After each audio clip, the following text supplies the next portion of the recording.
Hello friends, welcome back to my channel Rainbow. और किसी भी प्लांट में या हिबिस्कस प्लांट में अगर अच्छे से फ्लावरिंग नहीं होती, प्लांट की ग्रोथ रुक चुकी है, तो इस तरह के अमृत फर्टिलाइज़र प्लांट में ज़रूर दीजिए। तो किसी भी प्लांट में अच्छी ग्रोथ और फ्लावरिंग के लिए सबसे पहले मिट्टी अच्छी होनी ज़रूरी है और साथ में प्लांट का सही पोषण होना ज़रूरी है। तो आज जो फर्टिलाइज़र बनाएंगे ये एक बहुत ही बढ़िया फर्टिलाइज़र है जिसमें पूरा न्यूट्रिशन होगा, जिसमें भरपूर मात्रा में नाइट्रोजन, फास्फोरस और पोटाशियम तीनों तो होंगे ही, साथ में बहुत सारे मैक्रो और माइक्रो न्यूट्रिएंट्स भी होंगे। तो ये एक कंप्लीट फर्टिलाइज़र है। तो किसी भी प्लांट में अच्छी फ्लावरिंग और फ्रूटिंग लेने के लिए इस पर भरपूर मात्रा में फ्री का पोटाशियम भी है और इससे आप अपने प्लांट में ज़रूर दे सकते हैं 15 डेज़ के गैप में। तो होममेड फर्टिलाइज़र है और इसको बनाने में कोई झंझट नहीं है, कोई बदबू भी नहीं आएगी, कीड़े मकोड़े भी नहीं होंगे। तो इसके लिए सबसे पहले जो ज़रूरी है वो है बनाना का छिलका। तो बनाना का जो छिलका होता है इसमें भरपूर मात्रा में पोटाशियम होता है। तो मैंने यहाँ पे 4 बनाना के छिलके लिए हैं और आपके पास अगर 4 है, 6 है, जितना है यूज़ कर सकते हैं, मात्रा का कोई इशू नहीं है। साथ में जो लेना है वो है आलू के छिलके। तो इसमें भी भरपूर मात्रा में पोटाशियम होता है और बहुत सारे माइक्रो न्यूट्रिएंट्स होते हैं। तो मैंने 4 आलू के छिलके लिए हैं और इनको मैंने थोड़ा सा ड्राई कर लिया है। साथ में देखिए प्याज के छिलके, इसमें भरपूर मात्रा में सल्फर होती है, पोटाशियम होती है, मैग्नीशियम होती है और फास्फोरस भी होती है। और ये देखिए ये है कच्ची हल्दी। तो ये पौधे को कीड़े मकोड़े से बचाएगा, फंगस से भी बचाएगा और इनमें जितने सारे न्यूट्रिशन होते हैं हमारे प्लांट के लिए ज़रूरी होते हैं। और ये देखिए चाय की पत्ती। तो चाय पत्ती मिट्टी को एसिडिक बनाता है और प्लांट को फ्लावरिंग करने में बूस्ट करता है, जिसमें भरपूर मात्रा में नाइट्रोजन, फास्फोरस और पोटाशियम होता है।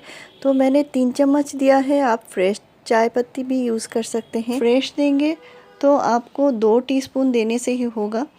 तो ये देखिए मेरे पास एक कॉटन का बैग है और ये जो फर्टिलाइज़र बनेगा ये बहुत ही आसानी से बनेगा, आपको छानने की कोई झंझट नहीं करनी पड़ेगी, प्लस इसमें कोई बदबू भी नहीं आएगी।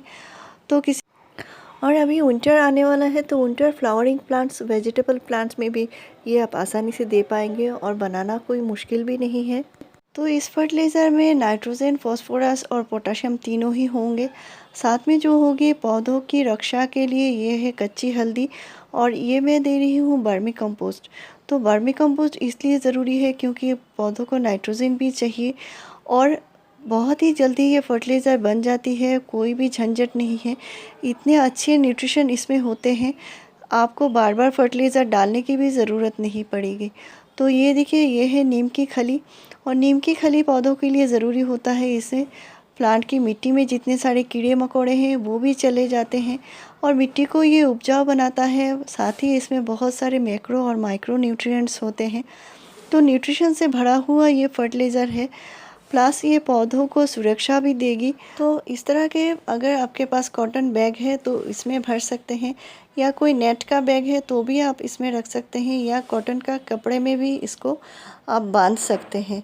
तो आप अपने ज़रूरत के अनुसार छिलके की मात्रा बढ़ा सकते हैं, पानी की मात्रा भी बढ़ा सकते हैं। तो मैंने 1 लीटर पानी लिया है और इतना सा ही छिलका है और इसको डुबाकर रखना है सिर्फ 24 घंटे के लिए। इसके बाद ये जो फर्टिलाइज़र बनेगा इसमें जो मिलाना है, ये देखिए ये है एक बहुत ही ज़रूरी चीज़ जिससे मिट्टी बहुत ही ताकतवर बनेगी। मिट्टी में कीड़े मकोड़े हैं वो भी चले जाएंगे। तो बहुत सारे पौधे होते हैं जिनमें अचानक ग्रोथ रुकी हुई होती है, ग्रोथ नहीं होती, न्यू शूट्स नहीं आते, बड्स नहीं बनते। तो इस तरह के पौधों में ये आप डाल सकते हैं। तो ये मिट्टी को सही करेगा, मिट्टी में कीड़े मकोड़े जितने सारे हैं ये भी चले जाएंगे और साथ में ये फ्लावरिंग को बूस्ट करेगा, ग्रोथ को बूस्ट करेगा। तो इसको सिर्फ हाफ़ टी स्पून मैंने यहाँ पे लिया है। तो ये है काली मिर्च और जिसको ब्लैक पेपर बोला जाता है और हर एक किचन में ये मिल भी जाती है। तो इस पानी में इसको मिलाकर कम से कम 2 घंटे तक रखना है और इसके बाद ही इसको फर्टिलाइज़र की तरह इस्तेमाल कर सकते हैं। और ये जो पानी है आज इस पानी को इस्तेमाल कर लेंगे, इसके बाद फिर से पानी देके आप इस पोटली को रख सकते हैं और दूसरे दिन फिर से इस पानी का इस्तेमाल अपने पौधों में कर सकते हैं। तो किसी भी तरह के फर्टिलाइज़र देने से पहले पौधों की मिट्टी की हल्की गुड़ाई कर लेनी होती है। तो आप जिस किसी पौधों में देना चाहते हैं देखिए उसकी मिट्टी ड्राई है कि नहीं, और उस पौधों की मिट्टी की हल्की सी गुड़ाई कर दीजिए।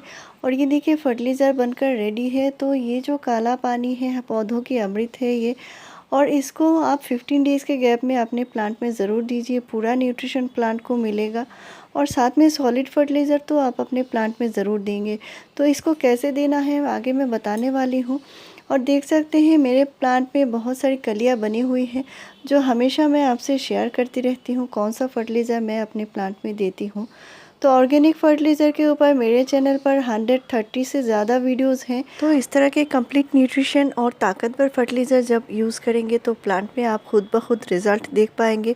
बहुत ही बढ़िया से ग्रोथ होगी प्लांट की, और फ्लावरिंग भी होगी। तो इसको अच्छे से डाइल्यूट करके प्लांट में देना है। तो 1 लीटर अगर फर्टिलाइज़र है तो नॉर्मल 3 लीटर नॉर्मल पानी मिलाकर ही प्लांट में दीजिए। आपको ये फर्टिलाइज़र सिर्फ इंडोर प्लांट में नहीं देना है, इसके अलावा आप अपने सारे ही फ्रूटिंग फ्लावरिंग प्लांट में दे सकते हैं। और जितने सारे विंटर वेजिटेबल फ्लावरिंग प्लांट्स हैं सभी में दे दीजिए। तो मेरे चैनल में फ्रेंड्स आपको ऐसी ही बढ़िया जानकारी मिलती रहेगी। मेरे चैनल को ज़रूर सब्सक्राइब कीजिए, लाइक शेयर और कमेंट कीजिए। वीडियो पूरा देखने के लिए थैंक यू।